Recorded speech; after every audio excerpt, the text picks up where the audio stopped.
Here's a segment from a recent Gun Talk radio episode. You can listen to all the Gun Talk radio podcasts however you tune in, or check out guntalk.com for more. We're taking just a little bit of a time out from talking about the new guns and the fun ammo and all the rest of the stuff, the cool optics. We'll get back to that. But this is so important, I'm just going to do this. We're talking about the Bruen decision that came out of the Supreme Court on Thursday. Massive decision, ostensibly about the New York State concealed carry permitting scheme, but we got so much more than that. We got basically either a redefinition or a redefinition, if you will, or a re-explanation to the lower courts of what the Second Amendment really means, with brilliant work from Justice Clarence Thomas, with what I call the rolled-up newspaper smacking the lower courts and saying, we told you in Heller, we told you in McDonald, and now we're saying this is what it really means. It's a huge decision. Joining me right now is Alan Gottlieb from the Second Amendment Foundation and the Citizens Committee for the Right to Keep and Bear Arms. A fabulous week, Alan. Yeah, it puts an exclamation point on it all. And years of work went into getting us to this point, and we got there. And boy, it's really great. But Tom, as we go on talking today, now the real work comes before us, because this opens up lots of doors for us. You know, two things.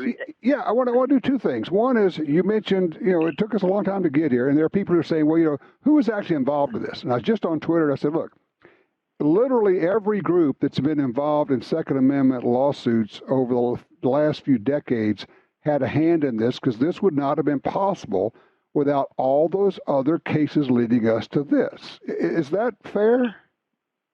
Oh, it's definitely fair, but in all honesty, I'm going to toot our Second Amendment Foundation just one for a minute, because none of these suits would have ever been possible without the Second Amendment Foundation's victory at the Supreme Court in McDonald versus Chicago, which not only knocked out the Chicago handgun ban, but incorporated the Second Amendment to the 14th Amendment, making it applicable to all 50 states, so these laws could challenge these state laws in federal court.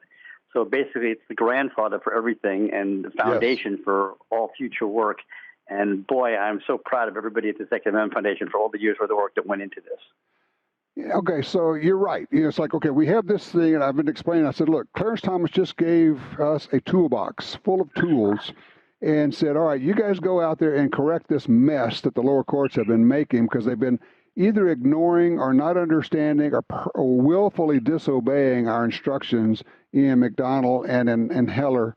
So where do you go with these new tools that you have? What's first? What's next? What's most important? Well, before I answer that, let me just get into the weeds just a hair, sort of. Sure. Because the decision, basically, the courts were using a two-step approach to defining gun rights. One, has your rights been violated? And then two, is it sort of okay to violate your rights based on levels of scrutiny and or, governmental interests, so to speak, which allowed the lower courts to basically ignore Heller and ignore McDonald as much as they wanted to, particularly in circuits like the Ninth Circuit. Now what we have is the two-part test, so to speak. It's history. It's one part too far, as Justice Thomas said. And now we only go to the first part of the test, which also got redefined to the extent that it has to be based on the history and the text of the Second Amendment, not on any other thing like, oh, we think this is a good thing for public safety or for this or that, whatever reason they want to make up. So now they're directed directly to look at the text and the history of the right to keep and bear arms. That's vital for us. Now, what does it mean as we go forward, which is, I think, your question? I have to answer that in a couple parts as well. Let's look first at some of the cases we didn't win because the lower courts thumbed their nose at, quote unquote, the Second Amendment and previous court decisions.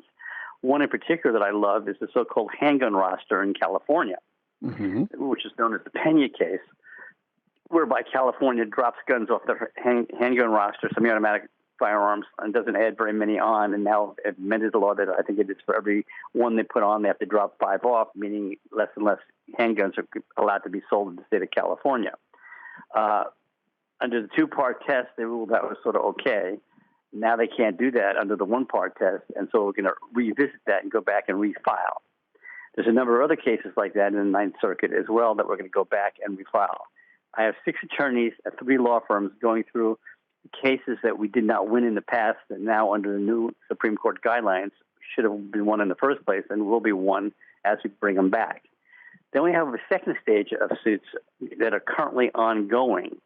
So, like an example, we just won in California knocked out the ban on semi-automatic firearms for 18 to 20-year-olds. Right. At the appeals court level, and that's been, moved to here in banc at the Ninth Circuit.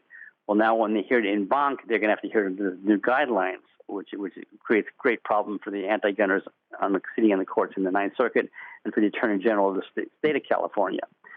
We also have other cases going on, like a similar case like that in Washington State that's been waiting for, at the appeals court level, they're waiting to see if California the Ninth Circuit takes in banc the California case. Now they're going to have to move forward on that one. We have a recently filed case also in Washington State on the so-called, high-capacity magazine ban, which we call standard capacity, right. magazine over 10 rounds, which starts to go into effect July 1. And the Attorney General was talking in Washington State how that's going to be a slam dunk for the state to win. They've always beaten us every time we sue them, which isn't really true, but that's what he said. Well, now that the Supreme Court made the ruling, he had to come out and tell the media, well, now the state's job is much more difficult and they may not win that case. I believe they won't win that case. So we're looking at both past cases that we didn't win that we should have, cases that are currently ongoing, and then a whole bunch of slew of new cases to bring based upon this that we were a little bit leery in bringing before for setting bad case law. Now we don't have to worry because, quote unquote, we have wind at our backs. This is a monumental victory for us. It's everything I wished for and hoped for in the decision. We knew we were going to win. We didn't know how big we were going to win. We won big. It was, I hoped for a lot, and I got more than I hoped for. It was crazy. Yeah, I thought maybe we would get a standard of review definition that would have been in our favor, but not necessarily where they can't really even go to the standard of review. They have to go to the plain text and history. That's even better. It's even better. I mean, the whole, we talked about scrutiny and intermediate and strict scrutiny, and we were hoping for strict. This is better than strict scrutiny. It's basically like, yeah, there actually is no scrutiny. It's, you can't even try to find any kind of balance. What the government wishes, what they basically said was, what the government wants and what the government wishes has no role to play in establishing your Second Amendment rights, period.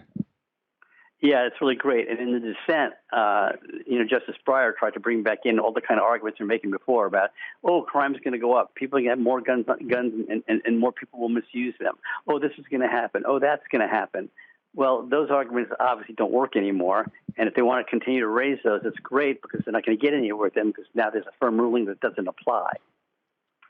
Well, and beyond that, if people say, okay, enough people want to change the Second Amendment, they have that ability. There is a mechanism whereby you can go in and amend it or even repeal it. But until and unless you do that, it is still the law of the land. Yes, and I do expect the crazies on the other side to start to attempt that, which means they're going to really be coming out of the closet saying their intent the whole time was to destroy and shred the Second Amendment. They're not going to go away. The battle's going to go on. There's going to be a lot more court cases coming up. It's a lot more work for gun rights groups to do, but the bottom line is that the wind is at our back. It is terrific. Alan, thank you for spending some time with us. The Second Amendment Foundation, SAF.org. Oh, by the way, tell them we've got the Gun Rights Policy Conference coming up, right?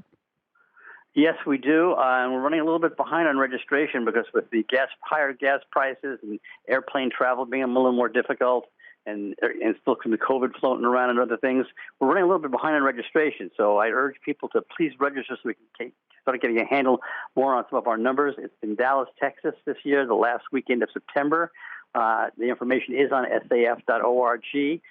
This year's Gun Rights Policy Conference obviously is going to be talking about all the things going on with the Supreme Court, some of the new gun laws that have been passed, all the future challenges coming up, and particularly the court challenges.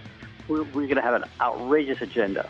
It's going to be terrific. I'm going to be there. I hope other people are as well. Go ahead and sign up now, saf.org. Alan, thanks a bunch, man. Thank you, Tom. All right, you take care. 866-TALK-GUN. Okay, now we're going to open the lines up. If you want to call, if you got a thought, your reaction, good, bad, and different, what are you thinking right now? 866-TALK-GUN.